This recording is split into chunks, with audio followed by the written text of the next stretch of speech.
Hi everyone, welcome to the TakeOver side. Yeah. Woo. Please welcome my guest, Wrestling Fortune 44. Hi, Owen. Hey everyone! Hey, at least I know I don't completely suck at intros. So that was awful. Oh no, I don't even fucking try that. No, you didn't. I can't hear you. What happened? I don't know. You were going in and out. Okay, how about now? Can you hear me now? There we go. I'm not connected to my Logitech mic, that's why. Anyway. Okay. I'm back. Sorry, guys. We're pretty much doing the weekly. So NXT. We haven't really said why we're doing. I mean, you kind of said why in your subscriber shout out video, but I'm just gonna pretty much say why because pretty much YouTube policies when it comes to copyright notice. Oh, a bitch. Fucking retarded. Because even though he was basically using, he was actually interactive in the reactions and shit. They just essentially just pretty much fucked him over and banned his channel from live streaming for a while. So until 90 days too. 90 days. Yeah, 90 days until December. Yeah. So, Owen's kind of fucked on that channel until further notice. So I just realized I completely forgot to have you promote. I forgot to put CM Brothers in the description because that's where the Wrestling Rundown moved over to, isn't it? Yeah. But of course I do gotta say though, not doing the live reactions is a little bit refreshing now though. Yeah, no, I was telling you forever, stop doing it. It's so pointless. It was so pointless because all you were gonna do is just watch them and then be behind. And I stopped doing them. I stopped doing them after the Greatest Royal Rumble. I'm like, this is fucking stupid. So I actually like to. Well, it wasn't like I wanted to ever stop. I got forced to stop. So. Yeah, well, I mean, at the same time, I wouldn't start them up again. Oh no, not after that shit. Yeah, no, fuck that shit. Can't even stream for 90 days. No, thank you. Even though, by the way, you weren't. It was ambiance audio. Oh yeah, that's one thing they can't fucking like. But yeah, we could go over copyright bullshit all day. YouTube's always fucked with that. I get copyrighted for third-party music and shit. Which is fine, people gotta make their money. Go ahead, claim my shit. But I don't know, and it's just people get copyrighted over the stupidest shit unless you're buddy with YouTube, which is what I fucking noticed. It's fucking dumb. Yeah. So fuck you, in a sense, YouTube. Anyway, let's just go. Let's just hit it. I said, what do you want to do? Do you want to kind of review or the main parts of TakeOver? So everybody's at least up to date. I'm sure everybody's up to date by now. You haven't really, you yourself haven't really talked about any of this stuff probably on camera in a while at all. Yeah, so. Owen's gonna be in charge of the reviews. I'm just streaming for him. Oh, okay. So I am the host of this then, essentially. Then, even though it's your channel. Basically, yeah, but I'm the channel host. Okay. But yeah, basically, what happened, just to kind of get it going, is on NXT TV. Obviously, Aleister Black lost the title to Ciampa. Then he got attacked by a mystery assailant, which they're making a storyline out of now, and it left a last man standing match in a replacement for a triple threat match for the NXT title at Brooklyn 4. As far as the NXT women's title match goes, Kairi Sane won in a triple threat against, I believe, Candice LeRae and Nikki Cross. It's been a while since I watched it now, but I think those are the two that she beat to get the number one contendership opportunity. Baszler was being a bitch. And playing the mind games or whatever. Then it goes into what were the other matches? Ricochet and Adam Cole for the North American title. That was built up as basically just, hey, you think you're awesome, Ricochet? I'm better than you. So that was a pretty simple build there. Great. I love how shit's just simple in NXT. Just not just this fucking convoluted bullshit. That's why it's the only show I watch other than 205. Can you see me, by the way? Are you still on? What the hell happened? Something happened. Owen's off. Owen literally got booted off somehow. Oh my god. Owen, no! Stupid ass. Hold on. Hold up a second, guys. He got a stream problem. Shocker. Our streams tend to fucking be a dick. Alright, Owen, if you're watching this, man, I'll try to send you an invite. Something obviously happened. I don't know what happened. I just sent you an invite, buddy. Try to use your phone if your laptop ain't working. What the hell happened? You gotta be kidding me. Okay, I guess I'm doing this for now. Till Owen can get back on. This is fucking awkward. What the hell happened? Oh, and I sent you a link again on Facebook Messenger. If you're watching this, I assume you. Wait, no, that's me. I'm the one viewer at the moment. I'm trying to figure out what the fuck happened. Owen, let me give him a call. I'll give him a call, guys. Let me give the man a call. Something apparently happened. He's still active on Facebook. Well, at least that's what it says. Sorry, guys, technical difficulties. In fact, actually, let me go off. We'll be back momentarily.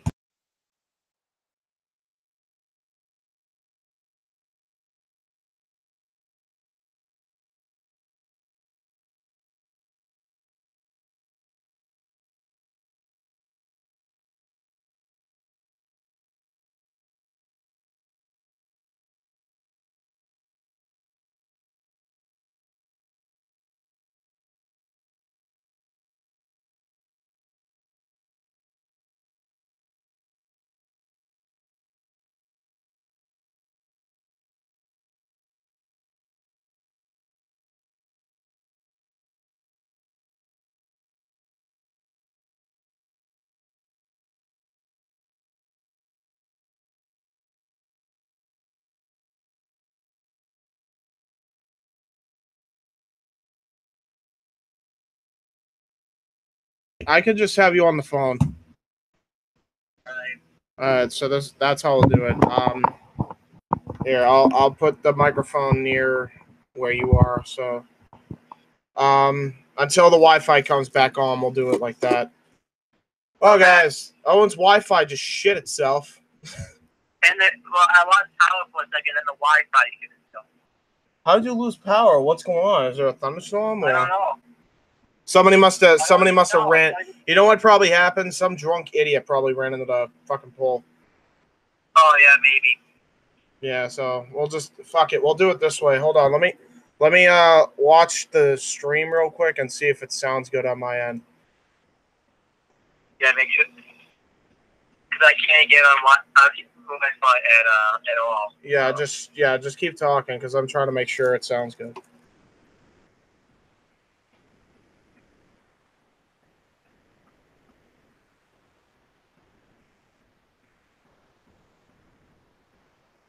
Okay, that sounded fine. All right. Cool. I guess we'll work with this. Hopefully, people can hear you enough. All right. So, as I was saying, I was on the whole, just kind of running down how the card was built up over the weeks of NXT. I was talking. The build-up was fantastic for all the matches. Oh my god, the build-up was great. It was simple too. It wasn't like, except obviously there was a little convoluted for the main event, but there was an excuse. I mean, and they really made the most out of it. Like that was great storytelling and great backup plan. Hey, Monday Night Raw, take notes. A fucking backup plan. Well, they also had a good backup plan because I have a feeling this was going to be the direction they were going to go with the next takeover, anyways, or something too. So. Oh yeah. Most likely, yeah, because it wasn't like it wasn't ridiculous. Like it was just they knew what they were gonna do and they did it. They stuck with it. I even like that they didn't just come out and announce he was injured. They actually had him get written off and taken out, because if it was the main roster, they just would have said he was injured. They actually wrote a story for him too. Yeah, true. That's true. Well, with that being said, another match I think that was built up to really well was Velveteen versus EC3. That was really built up well, I thought. I like the segment where he went to I don't know if it was his house or what, but when he dropped it in the pool. Oh my god, that was fucking dude. That was hysterical. That was great. Straight up, that was fucking fantastic. So I guess think Ricochet. The only build-up I still liked, but I thought was going to get built up more, was Ricochet versus Adam Cole. But I heard that was kind of the same issue, where Ricochet was still fighting injuries too, so that's why I didn't get. Yeah. Ricochet was fighting injuries essentially, but still, I mean, it's still a great fucking. It's still a great fucking build to this card. Obviously, Mustache Mountain and, Undisputed Era, that was a simple build. Really didn't need much for that. But, man, they told a hell of a story to open that show up. So I guess we could just get right into the card. This is what I do want to talk about the dog matches at the end of next week, because those were even really good matches. The Deonna Purrazzo. Oh, yeah. Bianca Belair match I thought was really good. And I especially loved that United Kingdom title match with Pete Dunne and Zach Gibson. I thought that's fucking too. So I guess we start with those first, because that kind of is the best way to go about that. So yeah, first match of the whole night for the live crowd was that Deonna Purrazzo, Bianca Belair. Bianca Belair is a fucking star. Oh yeah, it was a shame she got injured and couldn't compete in that 4-way match, but I feel like that helped her character overall, actually, too. Yeah, because she's got more time to build, honestly. She's got a lot more time to build, so... I mean, I'm glad she was able to make the card at the end anyway, so good on her. And Deonna Purrazzo. Oh, yeah, Deonna Purrazzo, dude. I can't say enough good things about Deonna. Holy hell. Like, I saw her during, it was the opening match for Best in the World before they went to Best in the World, and she was fucking great. Yeah. So, good shit. But yeah, and then you guys need to go on the takeover after Brooklyn and watch Zach Gibson versus both matches these guys have had just been off the fucking charts. Obviously, we saw the UK title match while we were still doing the live reaction thing, and Zach Gibson, dude, is such a good heel. And Pete Dunne's a surprisingly great, anti-hero babyface. Oh, yeah.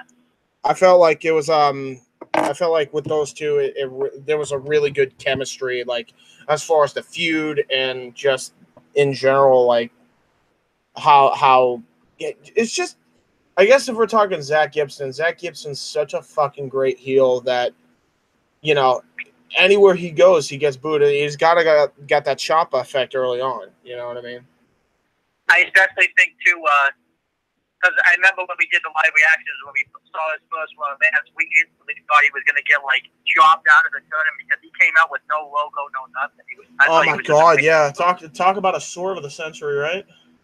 Yeah. And he's just been... I love his... I forget the Shanky Gate submission. That's a great submission right there. Oh, my Lord. I love that.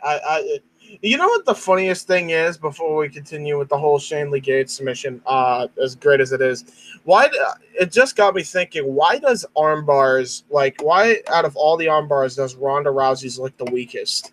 I don't know. That's actually really weak. And because that's how a real armbar is supposed to be done, too. I mean, I don't know. Maybe it's because she doesn't know how to work it fully yet to make it look like it's still real as a work. Maybe that's the problem. I don't know. Because you see the disarmer and that looks like so much more brutal, and obviously Shanley Gates and shit like that, and it's like. Yeah. I mean, I'm coming back on now, and Wi-Fi's back on. What is it? I'm coming back on now. The Wi-Fi's back. Fuck yeah! All right, cool. All right, well, let me know when you're back on. I'll keep you on here. Nice. Here I am. I see you. We got paying up because that's gonna. Oh, that was different. Yeah. At least we were able to get it done, right? Yeah, at least we have a backup plan. Yes, exactly. So yeah, anytime you have problems, just use your phone. There you go. I don't think that should ever happen again, but. Yeah, probably not. But anyhow, yeah. Well, that shit happened to me when I was doing the PWR podcast. Actually, fucking thing. We had to stop recording because a fucking asshole drove into the power, and we were almost done with the show. I'm like, you got to be fucking kidding me! I don't have this thing saved. Oh yeah, I think I remember you shitting me. I think I remember you telling me that one too. Yeah, it was horrible. Like that was, dude. I was the worst that day. I was super pissed. So. Yeah, and then so we just decided to just schedule it. I think we scheduled that podcast the day afterwards. Yeah, it was the podcast Kuzan came back on. So yeah, little history lesson on my channel. There we go. All right, history lesson over. Takeover. Let's go. We're gonna move on to Takeover. but yeah, we gotta do the star. I'll do the star ratings. The first woman's match gets. I think that was 3.5. I thought that really did a good job setting the tone for the show. Yeah, and Dunn versus Gibson. That was 4. That was a 4-star match right there. Especially like the last 15 minutes was great. Oh fuck yeah, that was an amazing match. We go from there to the first match. Oh boy, of the actual Takeover card, and it is Undisputed Era versus Mustache Mountain, dude. That was a clinic. Legitimately, like, if you have not seen this match yet, you need to watch it because, like, you want good tag team wrestling. This is it. This was fucking.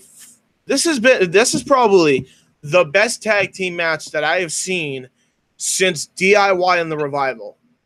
That's how it may have topped it. That's how fucking good this match was. No, I don't think for me it quite topped it, but it was still it was like a fantastic tag team match right here. Here's the reason it tops it for me. There's so much more drama in this, I thought, than there was. Like, yeah, the moment obviously is better at the end because Ciampa and Gargano kind of standing and the whole applause.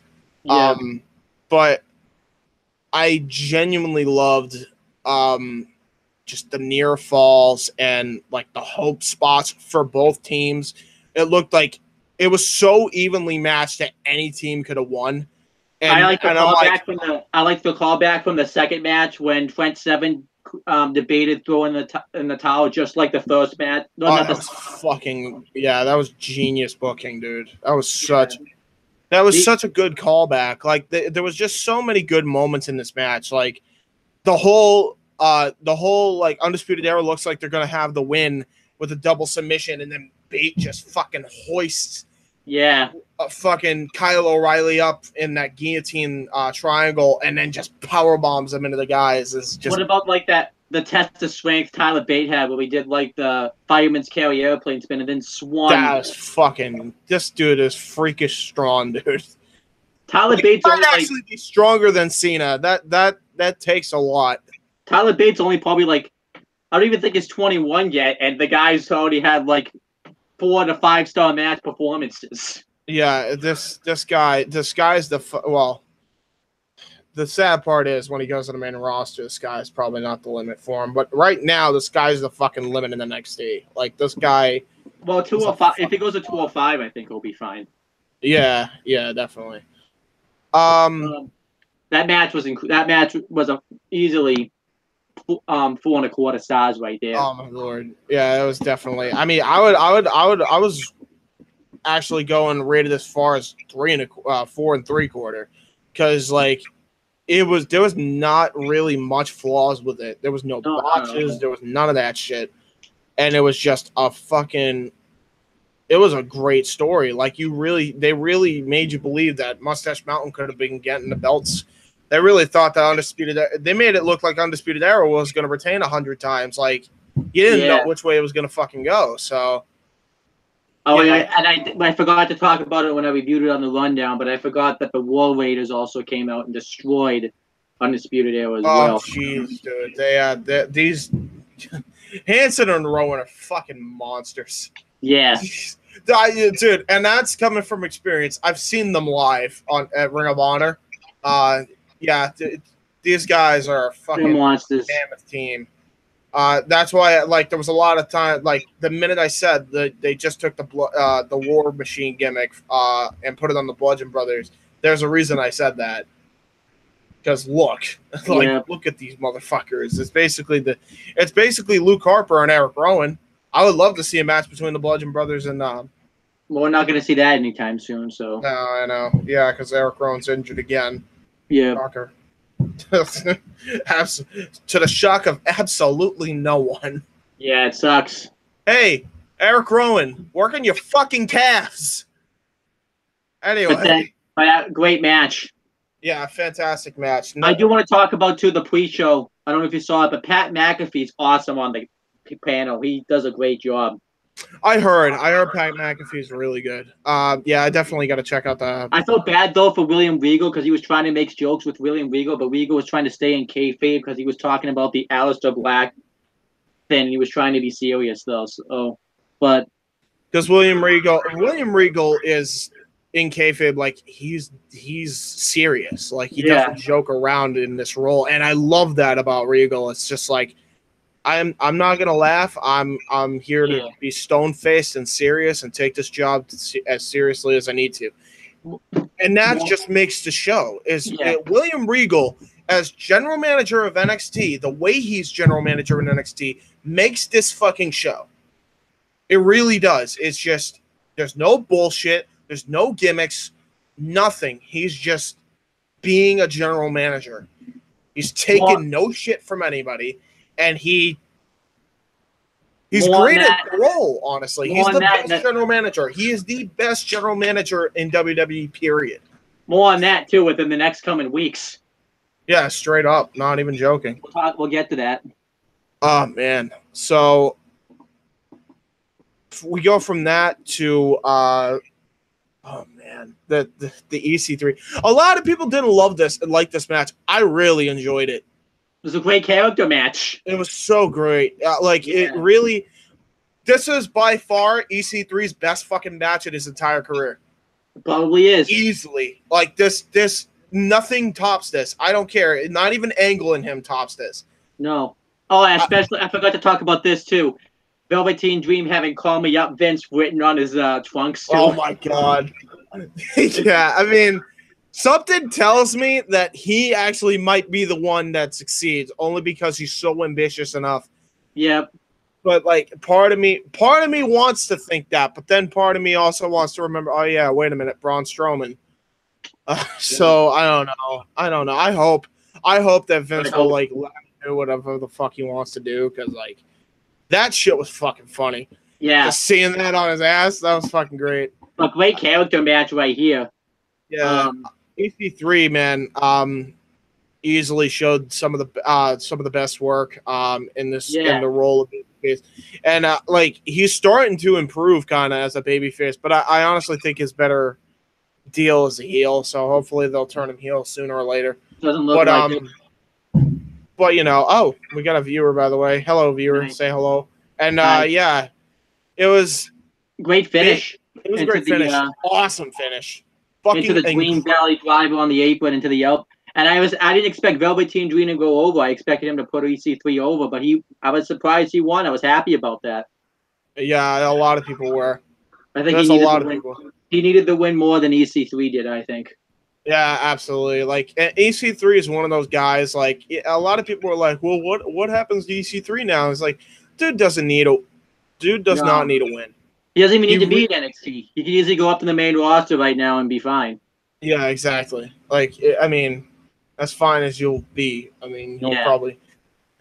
The thing is, he eventually, when he goes heel, it's gonna be good. Like, he's gonna be the best like heel on that brand. He's like, maybe not the best because you got Tommaso Ciampa, but it's up there. He'll definitely be up there. Maybe that's why they haven't turned him heel, is because Ciampa's just on fire right now. Maybe they don't want another heel to combat that. I don't know. The funny thing is no other heel is gonna combat Ciampa at all. Like no heel is gonna combat him at all. Well, I mean, yeah, unless you make him the cool bad guy, which I mean, you could easily do. You could put any heel up in NXT against Ciampa, and they'll be the babyface regardless. Probably, like the Adam Cole would get, especially Adam Cole. Yeah. Oh, geez, if he were ever to go up against Ciampa, they'd be fucking. The roof would blow off the place for him if he was to fight Ciampa. Speaking of Adam Cole. Oh my God. Yeah. All right. So before we get to that, I want to talk about crazy spots because I feel like we haven't talked about these crazy ass spots that were done. The Dream Valley Drive on the apron, the whole the Switchblade DDT onto the steel ramp on the outside. Oh jeez, yeah. Is that what it is? The Switchblade DDT? That's what I call it. Yeah, it's basically what it is, dude. I wish we had that in WYW. That move's fucking brutal looking. You could hit it You could hit it from anywhere too. Seriously, yeah. Not even it was great. Obviously the purple Rainmaker on the apron. Yeah. That was fucking brutal. He's old 1% used to hit in TNA. Yeah. By the way, he got a cut. Like, I don't know what happened to him, but like he got a major cut. I don't know if it was from the steel from earlier or if it was because he took the Dream Valley Driver on or what. Yeah, but he ended up getting a cash, dude. Yeah. But great character match right here, though. Yeah, definitely. I agree. 3.5. 3.5, yeah. And another guy, by the way, that's only fucking, 22? Yeah. We're talking about Tyler Bate. I mean, dude, fucking Velveteen. Yeah. Holy shit. I told, which, by the way, everyone, and I stand by this, everyone's saying this guy's going to be nothing. This gimmick is dead. I was the one guy that said, yeah, this is Patrick Clark. Watch him take this fucking gimmick and soar to the moon with it. Look at where we're at now. I fucking told you, this dude's a machine. Yeah. He found the gimmick that is absolutely needed for him. Like, this is him. You could tell that this is him 100%. Yeah. That being said, we head into, oh my God, this match. Adam Cole versus Ricochet. Holy fucking hell, dude. Another great match. Yeah. This was just... Here's the one thing you need to know. If you've never seen this before, you've seen it now. Moonsault gets countered with a super kick by Adam Cole, and then he hits his finisher for a fucking close-ass near fall, dude. Yeah. Like, as close as you will get. And that spot looked incredible. Like, that's probably, like, the best super kick counter in the business now. Like, and for a while, Shawn Michaels had it. So the fact that Adam Cole fucking has that title now is insane. Also, another spot I loved was the Adam Cole reversing the sprint back, whatever Ricochet was going to do into a back. Oh my God, that was a fucking fantastic counter too. Yeah, and I remember you know where they got that too. You know where they got that spot too. They got that from fucking They got that from Shelton Benjamin, Carlito, Johnny Nitro. Yeah.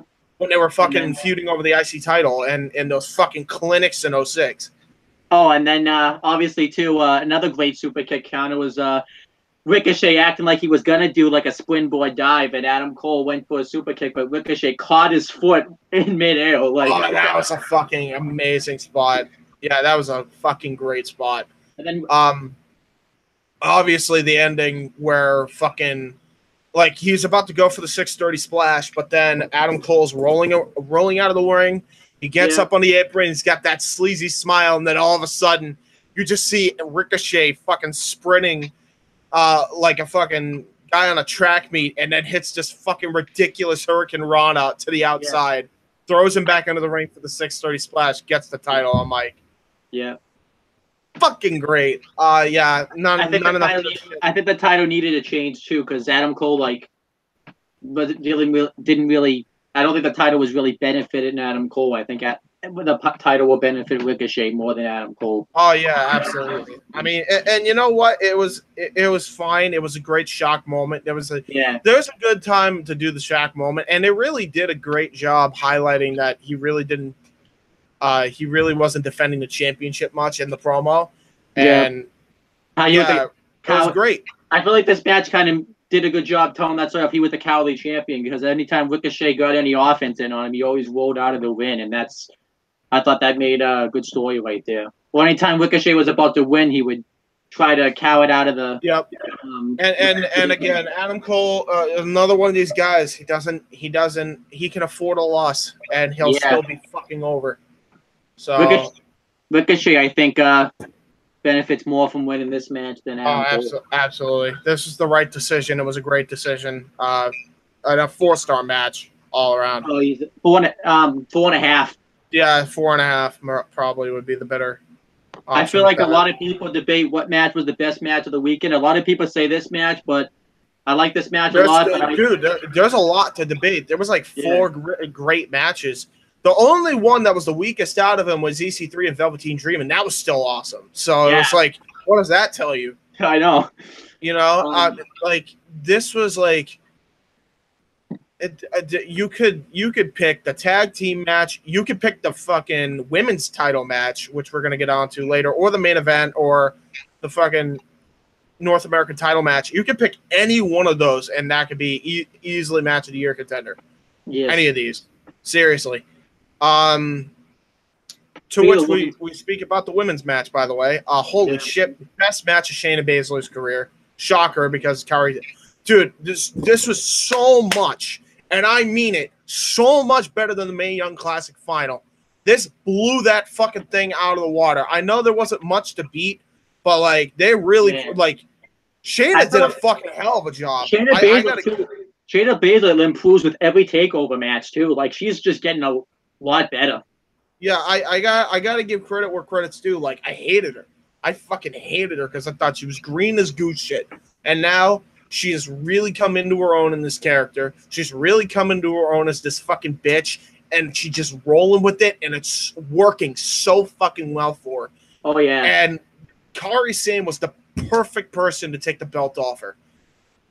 Oh, yeah. Like, they really built this well. Like, I was very, very happy. They did the whole, this is the rubber match deal, the promo package, which... And Shayna Baszler reminded everybody that this is not, that she's already beaten Kairi Sane and how she's accomplished so much more than Kairi Sane did since the Mae Young Classic. I thought that really worked. Yeah, they really drove the point home in the promo package. It the went finish from, I even liked. I liked the finish too. It was like a surprise. That was fucking amazing. I was actually really surprised. I expected since Evolution was coming up, they were going to keep the title on Shayna, you know, to kind of have. Yeah, let me just make this point. Hey, main roster motherfuckers, this is how you do 50-50 booking. Yeah, pretty much. Like, Shayna looks strong in this. Like, she easily could have won. But Kairi was just had more ring instinct and freaking rolled over and got her shoulders to the mat. It was a fucking $1 million dream finish. It was perfect. It was fucking perfect, and it was so much more. I thought this was way better executed than that fucking match. Bret Hart and $1 Million Man. This was way better executed. I thought it was fucking dude. It was so fast, but so smooth and flawless. But it also looked like it had a fight feel to it. Like, wow, she really struggled to get that pin in. And Shayna Baszler too. I know this is jumping, but I was even saying too. This reminds me of when Nakamura beat Joe for the title. Joe was much more vicious right after he lost that title. He like took out Nakamura. And it looks like the same thing. It looks like the same thing's about to happen to Shayna Baszler now too. Like she's just going to be more vicious every week. Oh yeah, would she if she were to win the belt back? Would that make her a 2-time NXT Women's Champion, the first ever? Yes, she would. So I mean, honestly, I'm fine with it. I'm honestly. Yeah, she became the first ever 2-time because she doesn't need to go to the main. Too soon for her to go to the main roster right now. So. Yeah, dude, I think they should keep her down there as long as they can. Like honestly. Like she's a fantastic fucking heel wrestler. Exactly. Oh, by the way, speaking of people that's fucking improved, remember how we shit on Mercedes Martinez? We'll get to that. Are we reviewing that too? Because I didn't put that in the title, but we can. Yeah, we the All whole right, cool. we'll do all 3 episodes. So Yeah, fair enough. But yeah, I just want to say, like, out of the 2 that have improved the most, it's Mercedes Martinez and Shayna Baszler easily, who ironically were in the quarterfinals of last year's tournament. yes. So yeah, I'll give credit to Mercedes too. She really fucking got a lot better. I don't know what she did. She must have had an injury. That must have been what the case was, because like because she had a good match with Ember Moon, not long after the Mae Young Classics either. yeah. So fair enough. I will say, it looks as if Mercedes Martinez could be a part of the Undisputed Era. Because I don't know if you saw the way they because the Undisputed Era were there at ringside for that match, and they're kind of looking at her like, she's got something. Yeah. I don't know if you caught that, but I did. I'm like, they should kind of run with that. Like, I would not mind seeing her. Tanara Conte was supposed to be a part of it too, and nothing happened with that. So Tayara Conti. Yeah, remember? God, she's a fucking dude. She's fucking trash. Maybe that's why she's still trash. Maybe that's why she wasn't a part of it. I mean, she's definitely not as worse as Madison Rayne, but oh my god. We'll get to that. We'll get to that. Okay. One spot I loved in this women's title match before we move on to the main event. I really enjoyed how they built it up as fuck the whole I'm a pirate good girl fucking attitude. No, I'm going to show you I have a killer instinct. Love how they built that. Absolutely love how they built that. I love the spot where Shayna Baszler rolls out of the ring and she thinking she's going to jump down off the turnbuckle to try and chase after her, and she ends up crossbodying her. I thought that was fantastic storytelling. And then that's where it led to the whole counter of the insane elbow thing. So it was awesome. Another 4.5-star match, honestly. Go check this out. Seriously, if you haven't. This is fucking one of Shayna Baszler's best matches. Probably the best Shayna Baszler match ever. Yeah, honestly. Like, it was really well done. And then we have the main event. My favorite match of the whole weekend. Oh, yeah. Oh, man. This is easily 5 stars. It's not even fucking close. Tommaso Ciampa versus Johnny Gargano in a street fight. No, last man standing. Last man standing. My bad. That is street fight. Right. Yeah. So when you think they've done everything, they innovate. Yeah. What the fuck, man? All right, I don't know, and it's tough to say which one you can really like the most because I think each match is just fantastic. Each match is more different too. Yeah, in a way. They did do some callbacks to like the past matches, but I thought they did some really new stuff. Like when Gargano set up the tables, he didn't set up the tables like you normally would set up a table. He stacked one upside down and powerbomb Tommaso Ciampa right through it. That was awesome. Oh, that was fucking great. And I did like how Gargano got his revenge from the DDT on the exposed ring. Yeah, that was fucking great. The 3 Project Ciampas in a row that Ciampa hit too. Right early in the match, and then he still got up, and then I love the whole. I love the psychology of him just putting him in the sleeper hold until he passes out. And he still gets up. I thought, this is some great shit.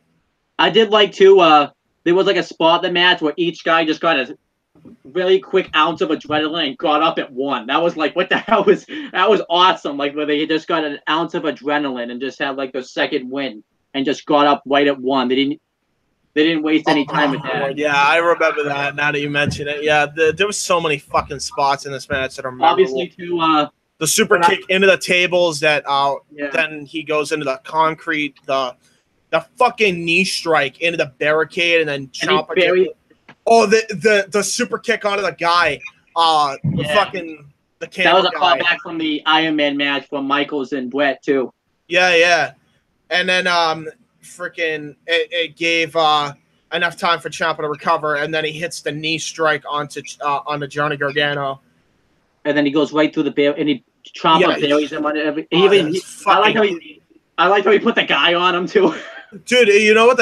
It was a callback to the whole Ambrose and Rollins Money in the Bank match. And when Kane got buried through the thing at TLC, when the show's first match. Oh yeah, true. But and then I like how Gargano still found a way to get up from that. I was just like, wow, that was awesome. And I even liked when Ciampa was down at one point, he used a crutch to get up. I thought that was very innovative right there too. That was great. And then obviously I'm just going to break down the finish. So Johnny Gargano yet again gets the handcuffs, and he handcuffs Tommaso Ciampa to the Titantron, and they do like a callback to when NXT TakeOver Chicago. Yeah, the street fight. Yeah, where he just super kicks him, super kick after super kick after super kick. And then I like Tommaso Ciampa's begging for mercy, and then Johnny Gargano is just so obsessed with getting his hands on Ciampa. A lot of people don't like this finish, but I like this finish. I was just messing with you when I said I didn't like the finish. Yeah, no, I figured you were trolling. But yeah, I loved it because everyone's like, well, that doesn't make sense. Johnny Gargano's just so obsessed with getting his hands on Tommaso Ciampa that he couldn't give a shit. Yeah. And I also like, too, because this kind of shows that Gargano's character's changed from this feud where he's kind of become Tommaso Ciampa in a way. Just as sadistic. Absolutely. And Tommaso Ciampa just barely is able to get up. He lands on his feet on the off the stage. He uses the stage to get up. Yeah, I love that. I love that he just happened to be in the right place at the right time, and that's how the match ends. Yeah, that was perfectly done. And there was nothing wrong with this. This was perfect storytelling in every sense of the word. No man looks weak in the end. The feud continues, obviously. I don't think the feud's gonna continue. I think they're gonna take a break from this feud and come. It's gonna come like Shawn and Triple H. They took breaks. You know what they're gonna do? They're gonna save it to. Yeah, I agree with you. You're probably not wrong. They're probably gonna save it into Mania next year. Yes. For the takeover. What is it? Where is it? In Brooklyn again. Oh yeah.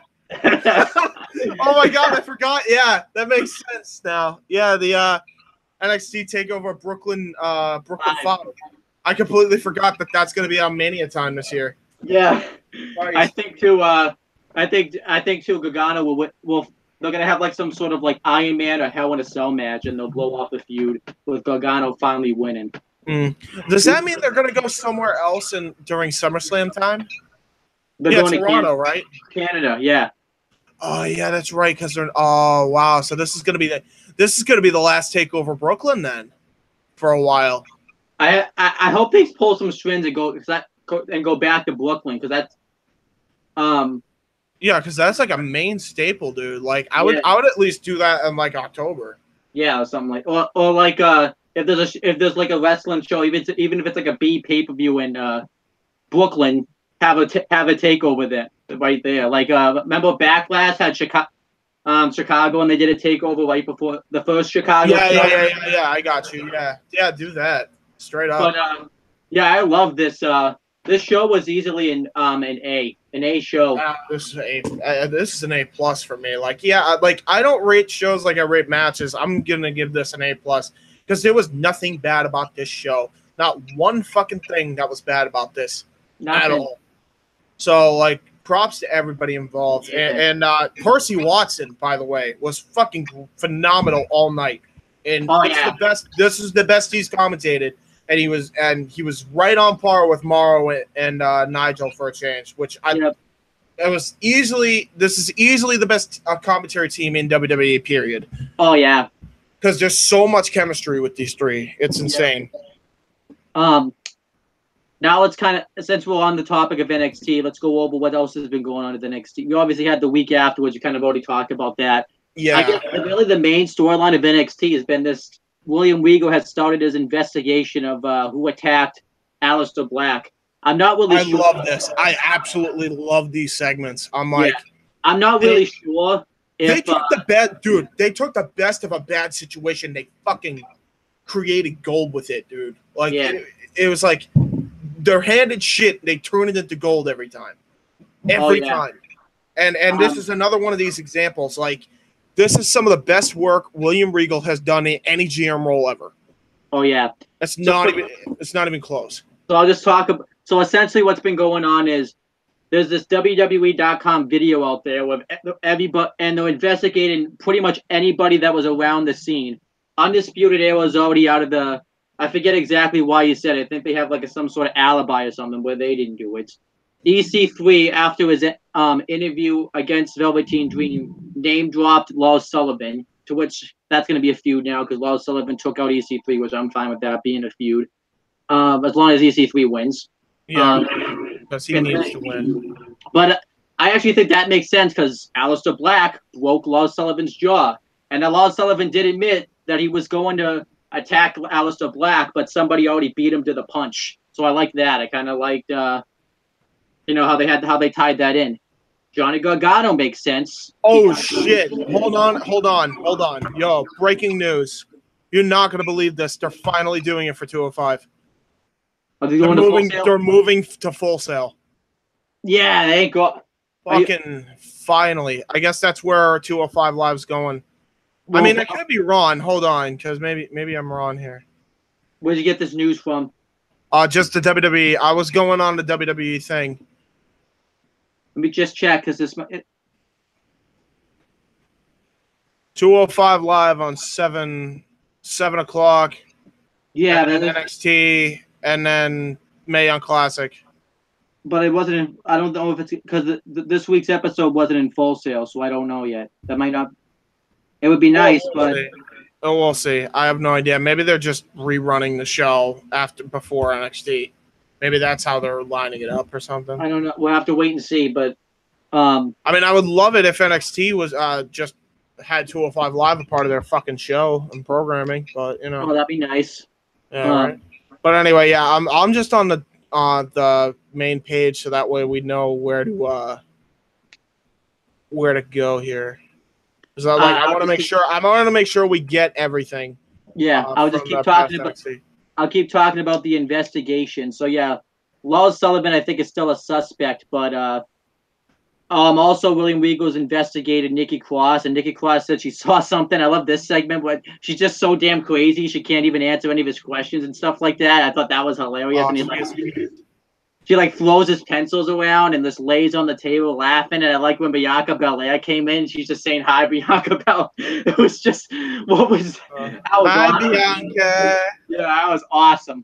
I even like too because this is actually creating feuds too. Like Bianca Belair and Nikki Cross are in a feud now. I like that. I think that. Yeah, this is some good shit, man. This is some. And then the Heavy Machinery Otis Dozovic admits that he like broke the toilet in the Performance Center because he thought that's what William Regal was talking about. And William Regal's just like trying to be serious, and he's like, I was just talking about who attacked Aleister Black, and Tucker Knight's just like, and then oh my god, yeah, oh yeah, Tucky. And then Otis Tomato Champ. No, my favorite thing, Tomato Champs. Fucking meme. This living, breathing meme. I fucking love Otis Dozovic. I remember giving him so much shit, and then he started getting fucking promos, fucking worm, and he's just like one of my favorite fucking guys on NXT right now. But you remember that segment, right, where he admitted like he broke the toilet in the Performance Center or whatever, like. That sounds like an Otis Dozovic deal. Yeah. And because that's what William Regal thought he was investigating him about, but really he was just trying to investigate him about the Aleister Black. I even love too how it's so fucking funny.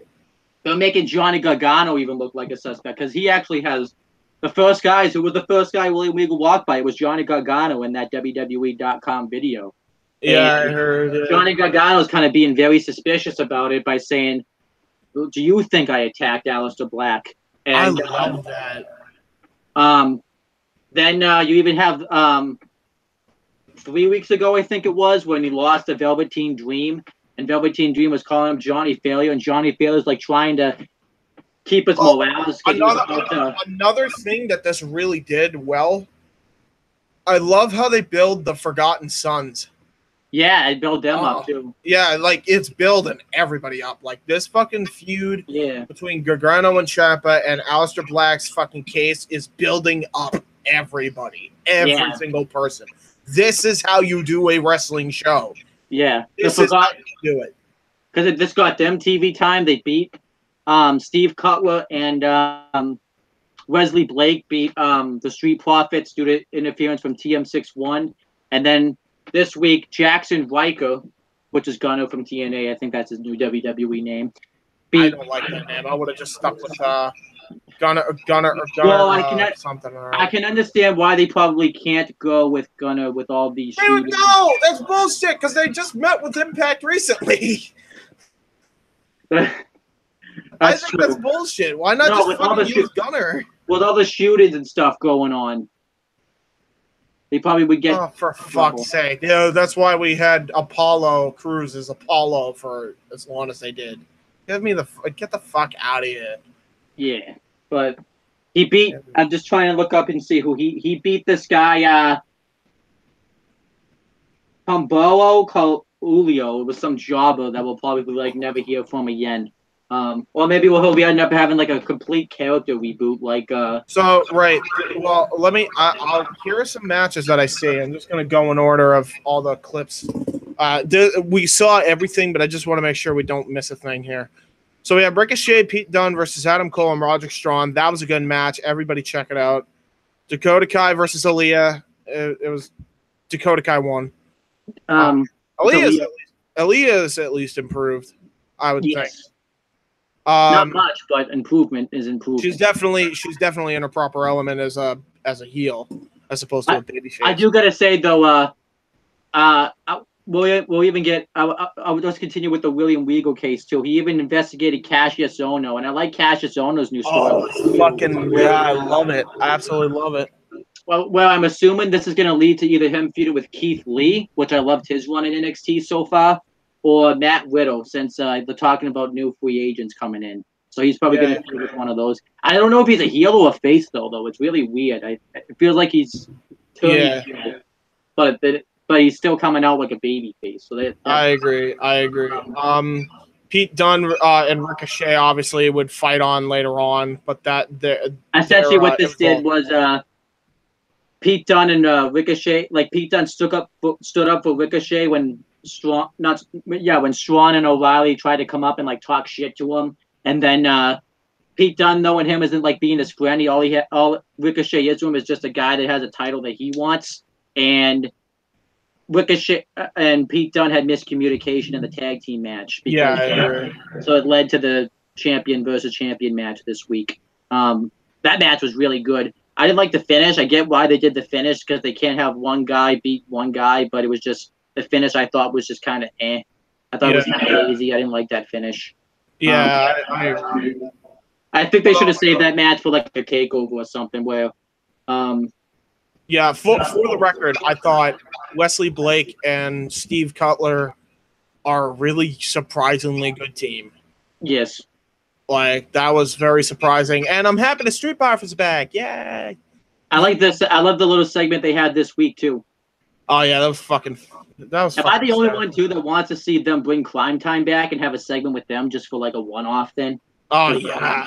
Oh, that would be awesome. Hysterical. Or Climb Time tries to scam them into paying money or something, and then the Street Profits don't buy it or something. Yeah, it's fucking great. Johnny Gargano versus Velveteen Dream, guys. Check this fucking match out. That match, I think that's been the best match of all the NXT shows as of late. Yeah, honestly, it's one of the best matches. Definitely check that shit out. Cassius Ohno ended up fighting Kona Reeves, and he won. He just destroyed him. So I don't think Kona Reeves is gonna get very far with his gimmick. At this point, it's dead in the water, isn't it? And also, he's also still. The thing is, because we talked about, he's also still really green Velveteen Dream when he wasn't green at all when he had his gimmick too. So nobody can save Connor Reeves. no, not even himself. Not even himself, apparently. Lorcan and Birch made their return. That was a good match. Oh, I love that match. Yeah, and who did they beat? They beat two guys. I love too that they beat two guys that were bigger than them and stuff. I don't know where they're going because I don't think they're going to be in the tag team division anytime soon. I like to see them part of the the NXT UK division. That'd be nice. Yeah, that'd be good shit. But I do enjoy the whole dynamic of those two of that team. So yes, it's good to see them back. And they're always Lorcan got injured after Chicago, so that's why. Yeah. No, I know. Tommaso Ciampa denying that he attacked Aleister Black. I am disappointed he got theme music. I get why they gave it to him but I still love his theme song. His theme song fits him really well too. Oh, Adrian Jarud in the Oney Lorcan Danny Burch match was really good. Mm-hmm. Definitely better than Cesar Bononi. Cesar Bononi's so fucking green. Oh my lord. Yeah. He was a star, dude. He did really well too in the Cassius Ohno match he had not long before that too. Well, keep an eye out on him, guys. Seriously. Yeah. Bianca Belair and Nikki Cross was. You already kind of broke that down, yeah. That was a match. That was very crazy. I like that match. And it ended in chaos, as a lot of Nikki Cross matches do. Which they should. But yeah, Tommaso Ciampa denied attacking, which I think I'm assuming we're not actually gonna find out when Aleister Black actually comes back. His attacker will be revealed, whether it's Gargano. I don't think it's gonna be Ciampa. I think he'll get his rematch with Ciampa, like NXT TakeOver War Games 2, which is the next takeover. And then whoever his attacker is, because I don't even know if they know yet, because they had to kind of book this on the fly. Yeah, which is fine. Book it as long as you need to, and then you finally pick a guy. I don't expect this to be a Monday Night Raw thing where there was an anonymous general manager, and then they didn't know who the fuck it was, and they just kind of went with Hornswoggle. Well, you know what this angle is exactly like? It's like when Austin got ran over by the car, and they just kind of did that on the fly because they had to write Austin off television, and then they didn't really have much of a plan for it. So they said it was Rikishi who did it for The Rock, who did it. But then we found out it was just Triple H who paid him off. I don't think it's going to get that overzealous, but this is what this angle is kind of like right now. Yeah, basically. Yeah, I'm thinking we're either going to find out it's going to be maybe like – it's really tough to say because I don't know who's going to be in – it's probably going to be somebody that's going to stay.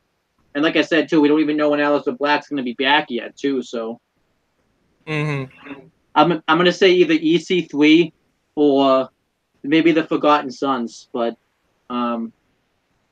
it's really tough to say. Yeah, it is very tough to say.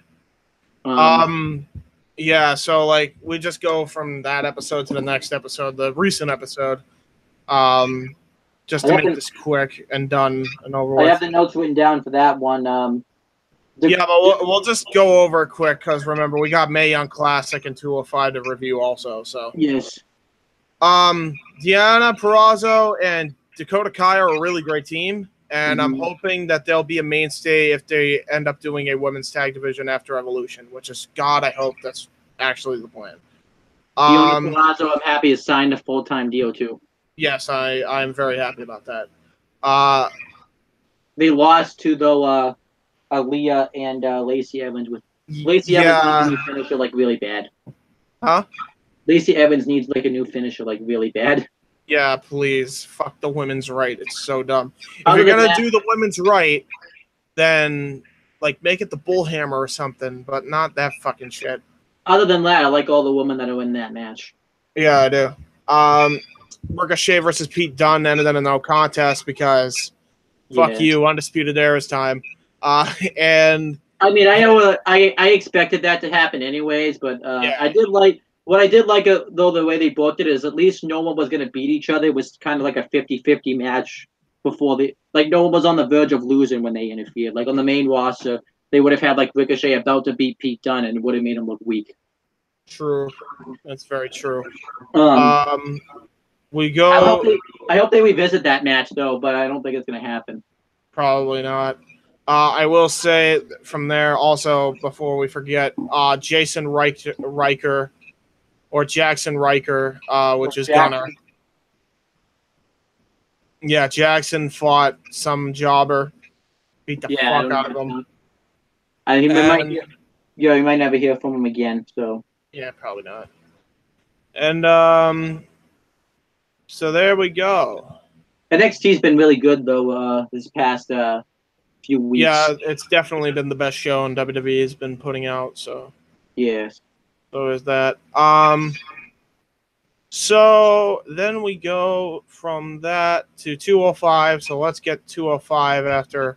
We're just gonna do everything after SummerSlam, essentially, unless the main one of the main story I would say is the Cedric Alexander Drew Gulak story, where Gulak wanted his rematch because Cedric Alexander barely got by him.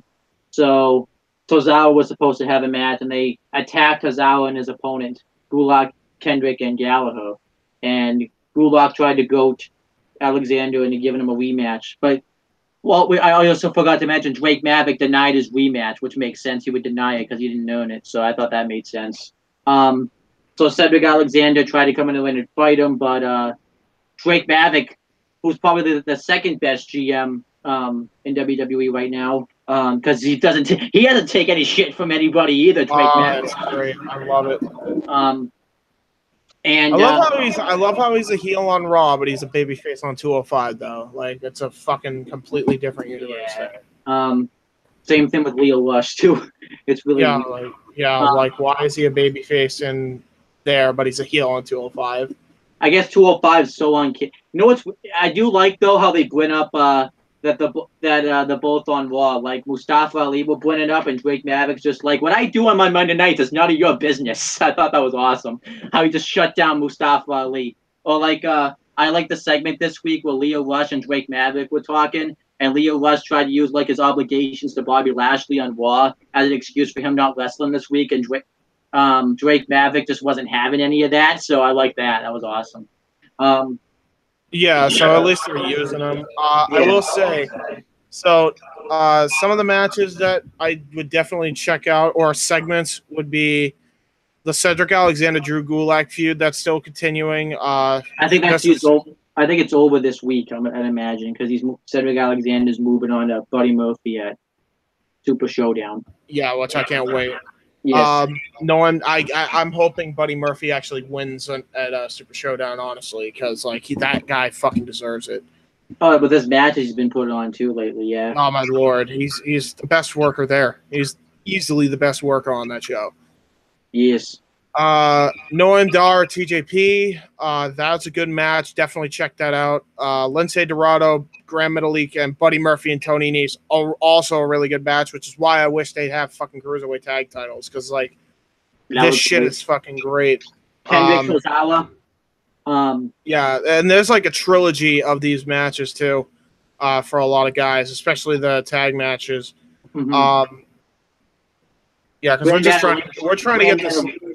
Grand Metalik versus Buddy Murphy. That was a really good match. Yes. Sorry if we're trying to rush through this, guys, but we want to be able to get to the Mae Young Classic as well and get that over with as well. I love how Noam Dar and Leo Rush are going into a feud. I really enjoyed that. How he kind of was just being a cocky prick the whole time. I enjoyed that. Because they're the two youngest guys in the division, if I'm not mistaken, right? Yeah, I honestly enjoy it. Yes. Cedric Alexander versus TJP was a really awesome match, and it shows why. I like TJP's new theme song now too. How they remixed his theme song. Yeah, and they added a rock track to it. Thank God. Thank God. He needed that. Yeah. And then we go from that to. So 205 Live is also really good too. Yes, definitely check it out, guys. There's some great matches on here. Grand Metalik versus Buddy Murphy. Awesome match. Highly recommend everybody check it out. Mustafa Ali. He's back. Made his return. It was a really good return. And Cedric and Akira Tozawa versus Drew Gulak and Jack Gallagher is also a fucking great match. Yes. Definitely check that out. And then that's everything from 205, I would say, pretty much. I think I also like Wale. Wale doing commentary on there recently he did pretty good job. Oh, wait, no. Lindsay Dorado and TJP is a really good match, too. Guys, you need to check that out. And Cedric Alexander versus Drew Gulak for the Cruiserweight Championship. You're right. I remember seeing this. That was also a really good match. Definitely check it out. I did like the finish to TJP Dorado, too, where he took his mask off and rolled him up. And it was fucking great. It was great. All right, now we move on to the Mae Young Classic. Let's do this shit. First 3 episodes, baby. Here we go. So, with that, obviously, if you guys want to see the bracketology, so you can follow along, but the first matches, I believe, you do have to be careful where you look it up because it can get spoiled. So, yeah, exactly. Don't spoil yourselves. Yes. Tegan Knox versus Satara. Great, really good match. That was awesome. I hear that she got a really bad injury during this tournament, so I'm hoping it's not too bad. But yeah, she did very good here. Obviously she couldn't do the Canadian Destroyer, which sucks. But what can you do? I mean, she kind of got an injury. Still a really good match, yeah. Yeah. MJ Jenkins, which surprised me how much charisma this woman has versus Rhea Ripley. Rhea Ripley, holy shit. What a career, what a character development she had since last year. No, dude, and she was already brutal before, but now she's taking it from 10. And you know who MJ Jacobs reminded me of? Velveteen Dream, pretty much. Oh yeah, yeah, very true, very true. This was pretty much watching Pete Dunne versus Velveteen Dream right here with this woman. I fucking agree. I agree with that, actually. I actually like this match a lot too. The right person obviously went over, and yeah, but MJ Jenkins still looked really good in this match. Yep. And then we had one more match too, right? It was. Yeah, it was the weird tall dominatrix bondage girl versus I don't remember her name, and she fought. What's tough is I binge watched the first 2 episodes, so I don't know which one took place on which. So you're just gonna have to give me a second. You know what? I'll just look it up. 2, 1, and Mae Young Classic episode 1. Here we go. Oh yeah, we're just gonna look it up. 411 Mania helps us here. Thank you, 411 Mania. All right, here it is. Lacey Lane defeated Vanessa Carvin. That match was really good. That was a good match. It was definitely a little sloppy because I think Vanessa's a bit green, but Lacey Lane, God, talk about a hometown ovation, man. That was great. And then, oh my lord, Samatora. For those who don't remember Nitro, Makio Samatora defeats Killer Kelly. Holy shit, she's fucking. What the hell? How do we not know about this woman before until this tournament? I also got to say too, I don't know if this is Killer Kelly. Remember we watched her before, and it was the match was she had a 2-star match. I feel like though we can't really say if she improved because it could have been the opponent she had. But what a match this was! I expected this to be like a not really that good of a match. But this match was fucking great. It was great. Awesome match, dude. Really awesome match. And then we go from there to episode 2. Yeah, episode 2. I'm gonna make sure we have episode 2 on 411. I know, yeah. On 411. Do we have it on 411? Come on. Episode 2 highlights. There we go. No, I don't want a video, WWE. Get out of here. Come on, WWE. Leave us alone. Yeah, exactly, please. Episode 2 results and review. Yay, somebody's got it. Okay, so. Oh wait. What happened? Oh no, I'm on the Old Man Classic. What the fuck? That's bad. I know the main event was Mania. I know the main event was Mercedes Martinez versus Ashley Wayne. That match I thought was really good. Yes, I agree. And I was surprised to see that Ashley Wayne lost because of the following she had coming in, but I wasn't immensely surprised to see Mercedes Martinez won because I believe it wouldn't have made sense if she would be in the quarterfinal. No, Yeah, the semifinals. all right, here it is. I got it. Okay, good. Deonna Purrazzo versus Priscilla Kelly. That was a surprisingly entertaining match. I was kind of disappointed with this match with the video package. Priscilla Kelly talked about how she did mind games, and she did none of that in this match, so I was disappointed. Yeah, she was just. I think it was the fact that I'm crazy, so that's mind games enough. Is basically the story here. Yeah, it didn't really work for me. I thought the match was good though. So Ariel Monroe, Cedric Alexander's wife. Yeah. In the tournament. Okay. So she was entertaining. She's got the entertaining aspect of this whole wrestling game. Mm-hmm. Definitely got more character than her husband, that's for sure.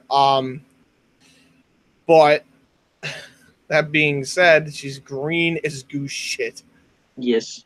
That's just how I feel. How I'm going to feel. Zeuxis obviously had to get the win here, and much deserved because she's really good. Like the Spanish fly off the turnbuckle. And I like how she got even more heel heat, and obviously this was an accident probably by making the daughter cry. Oh, that was I love how she just kind of went with the whole get the heat thing. That was good. Hopefully she talked to her after and it's like, don't cry. Yeah. Don't cry. Casey Catanzaro versus Renee Gonzalez. Casey Catanzaro was on American Teenage Warriors, I think it's called. Yeah, dude, this is a great David Goliath match, dude. This is an awesome David versus Goliath match. So they tried to make it seem like they tried to make it seem like it was Casey's first match, but I would imagine she's been on she's probably wrestled at the house shows or something like that. Though. Yeah, she's probably wrestled on the indies for a little bit too. Like it's not kid her. I like though how she got the way she got up on the top turnbuckle, like the parkour way she did that. I thought that was really awesome. Yeah, I thought it was good. I thought that was a really good match. You got a good ovation too. Here's the weakest match of this entire show, of the entire tournament, most likely. Ashley Rain, a.k.a. Madison Rain, versus Mercedes Martinez. Mercedes improved as hell. Does not mean Madison Rain did. Holy hell, she was horrible in this match. I had never seen so many botches in a freaking match, and so, like, the timing on her moves was fucking awful. Yes. Like, it was some of the worst timing I've seen in I don't know how long. But she was terrible. I'm glad she didn't advance. I was surprised though, but I'm glad. I was pretty happy she didn't advance too. Yeah. Yeah. Thank God. But yeah, we go from that to episode 3. So yeah, definitely at least Mercedes improved. So what can you do, right? So Mercedes looked good this match, yeah. Yeah, this is we talk about Caitlyn. Caitlyn returned. Yay! Caitlyn's back, and oh my God. First off, she's the hottest woman of this whole fucking tournament. Yeah. But I don't think that's saying a lot this season though. Yeah, I remember there was a lot of hot women last season. I don't know. I you know what it was? Tessa Blanchard and Dakota. But then you had Candice LeRae last year. You had Tawaya Conte, Lacey Evans. This year is just kind of, I don't know what happened. Yeah. I mean, there are some good looking women, but nothing like Caitlyn, dude. Yeah. Nothing like Caitlyn. So I gotta say, also fantastic. She really improved. Holy hell. Mainly because she's actually able to wrestle this time, which is jeez, yeah. Kavita Devi though. That's all I gotta say. So, dude, she was trained by the great Khali. What do you want? I mean, couldn't she have had a better trainer? It's not like she's like the great Khali. She can fucking move. You know what I mean? I do gotta say though, Caitlyn needs her spear still doesn't look very good though. I mean, right. It's definitely better than Edge's spear. So, and I also gotta say she's got to get I don't think she just don't have a talk on the mic anymore because I don't think she's very good at interviews. Because you can tell she gets nervous when she has to talk on the mic. Yeah, she's always had that problem. Yeah. Toni Storm defeated. How could I forget Toni Storm? Okay, so Caitlyn and Toni. Caitlyn's still the best looking woman. Toni Storm's right up there. Yeah. Yeah. Oh. Toni Storm. I liked Jenny too, though. I like how she has. I thought she was the most interesting person, in, like out of terms of uniqueness. How she just came out and wrestled in dresses and stuff like that. I thought that was awesome. Yeah, I thought that was a lot different too. Let's talk about Xia Li. Well, Toni Storm. We also gotta say Toni Storm won. We forgot to say that. Oh yeah, Toni Storm did win. So check it out. Toni Storm won. It was great. That match I thought was really good too. Yes, I agree. Xia Li back from the Old Man Classic defeats Karen Q. Which I was actually kind of surprised about that, but I was fine with it because you need to have some Chinese representation if you're really going to go all in with this. I think. What the hell was up with Karen Q's theme music too? That was really bad. Yeah, that was honestly weird. Yeah. Maya Yim defeats Allison Kay.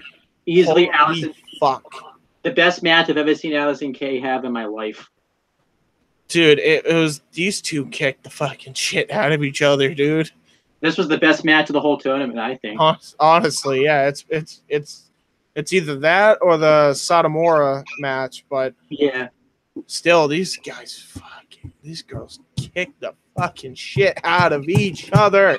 I was disappointed Mia Yim didn't do a dance this year. Though. I was so mad. I was like, why isn't she doing the thing? Why didn't she doing the deal? I was like so pissed off. There's no. Is her theme music different from last year too? Because that might be why. That's why. That might be it. I don't know because I loved that fucking thing. That was so funny. I loved it. We made like a whole meme of it. You know what was awesome too? Mercedes Martinez still having the her theme music this year because it's just like, oh, that's just. It's like DJ Z was just like, here, I'll give you a beat and then I'll just blow my air horn and this is what you could use for your theme. Yeah, that's what this reminded me of. It's like it's something straight out of the bromance. I'm like, get the fuck out of here. She should have been a part of the bromance. Yeah, right. Oh my god, it's overall, the Mae Young Classic has been really good this year so far, though. Oh yeah, it's so much better than last year. It's not even close. Oh yeah. It is kind of a shame because they're going on Evolution, and it's like Evolution's really struggling in ticket sales. I don't know what. I mean, I think I have a feeling I know why because I don't think anyone really is invested to go watch Evolution. Which I hate saying that, but. Well, I mean, they brought it on themselves, didn't they? You know what I mean? Like, they have no. Ronda Rousey's the only person that can market this show to anywhere close to being great. And it's really fucking dumb, dude. It's going to be filmed in a half. I have a feeling that this will be the only time an all women's pay per view is going to happen because it's going to be filmed in like a half empty arena. Yeah, you're probably right, and that's so shitty, dude. It's we know what show. By the way, we know what. You know what? There's no excuse for it because had they not fucked over Asuka, they could have easily sold it out if they booked Asuka versus Ronda for the title. Oh, they would have easily sold it out, dude. Yeah. They probably still can sell it out now if they decide to go the opposite way, to be honest. Also, if they didn't fuck over Bayley and Sasha Banks, they could have had a match and sold it out too. Oh my god, yeah, or have Bayley and Sasha versus Trish and Lita. That would have sold it out too. And now Alexa Bliss might not even be able to wrestle on the show. Yeah, although I did Bayley and Sasha, they're in the women's tag supposedly, correct? They haven't announced anything for that yet. But I'm talking about the rumor because the rumor looks like it's as good as golden now from everything that's been happening on the Raw. It's been talking about. no one's gonna care about if Bayley and Sasha Banks become the first chance because how crappy they've been, though. Yeah, right. Exactly. Oliver says, any news about another takeover? When the next takeover is? Not really sure. War Games 2. War Games 2. War Games 2. Oh yeah, you're right. Oh yeah, because it's coming out. Yeah, Survivor Series is on the way. I forgot about that. Yes. Yeah, War Games 2, dude. That's when the next one is. So that's gonna be nice. Very nice. Who do you think is gonna be in it this year? I'm Think gonna it'll be imagine, Undisputed Era again? I don't know how they're gonna do it this year. They're gonna do 5 versus 5, or they're gonna do the triple threat way they did it last year, though. That's because I would personally love to see a 4-on-4, the Undisputed Era versus a team, because I think Bobby Fish gets cleared around that time. but I'd be worried about putting them in a War Games match. Because of the injury. Fuck it. Just don't have them do much. You can get away with it. Do Undisputed Era versus like Pete Dunne, Ricochet, and War Raiders. Yeah, that actually would work out really well, actually. And if you want to add like a fifth, if they're gonna do 5, which is tough, I just say put Ciampa in there. But the thing is Ciampa's such a heel, though. He would just like overshadow the whole Undisputed. He really would. That wouldn't make sense. Because let's talk about it. Like Tommaso Ciampa's the #1 heel, Undisputed Era is #2. But Tommaso, you know what I would do? I would if you really want to make history with War Games, why not just have 2 people in the War Games cage and have Johnny Gargano, Ciampa? I mean, why not? Yeah, something like that. To be honest, like that feud calls for a cage stipulation. Why not make it the War Games cage? Yeah, I wouldn't complain about that either. Mm.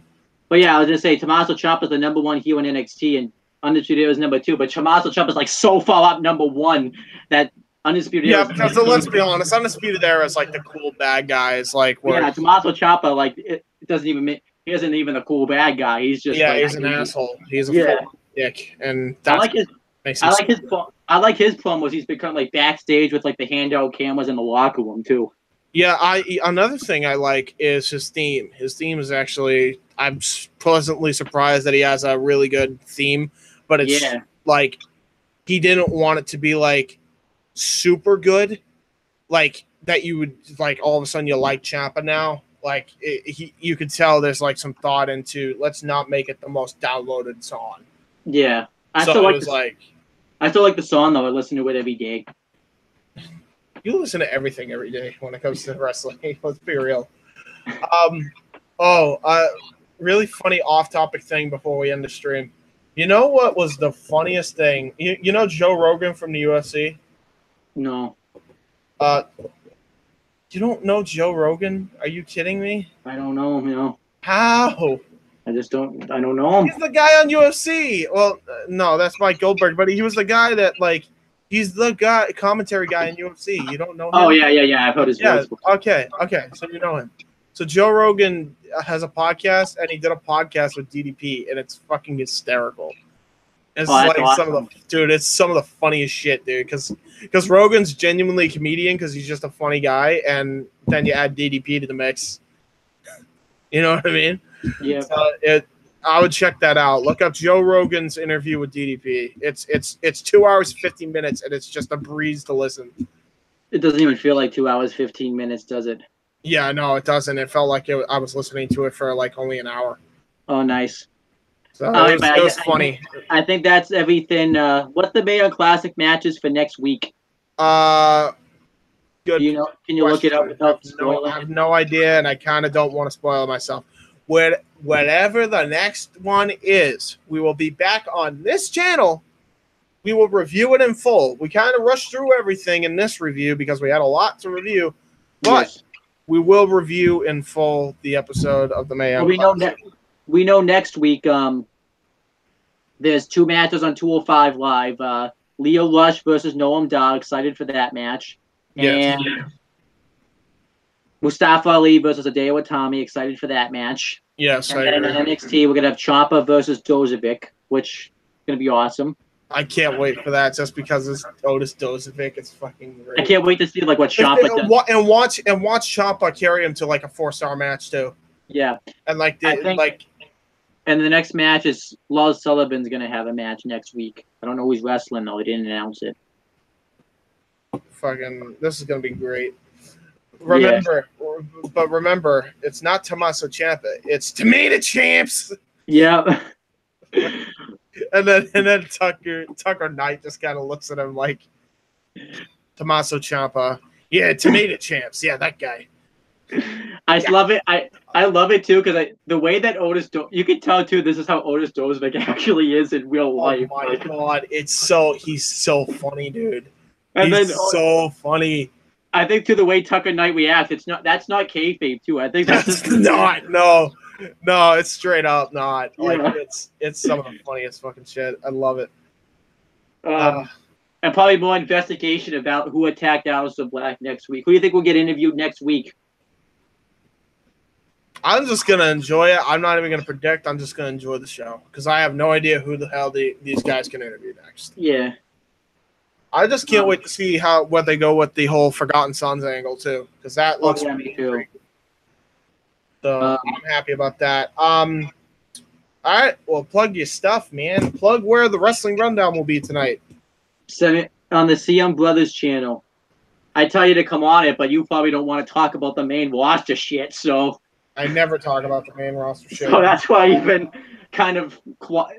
That's why you haven't been on it, because I don't want to put you through that. So yeah, because I hate that shit, dude. It's so bad right now, and I feel bad for you guys, honestly, because that Hell in a Cell main event, like, I don't care how good the show was, that was bullshit. Bullshit that they fucking did that to you guys. I'm like, fuck. What's worse was that was Braun's. Now Braun's one of the guys that's failed to cash in his Money in the Bank. It's so dumb. It's so dumb, dude. And all this was leading up to was a damn triple threat match at what, Saudi show? Crown Jewel. Is that what the? No, it's not. That's what it's called. Yeah, look it up. That's really what it's called. Oh. Was supposed to be happy here. It's supposed to be the NXT 205 and Man Classic talk.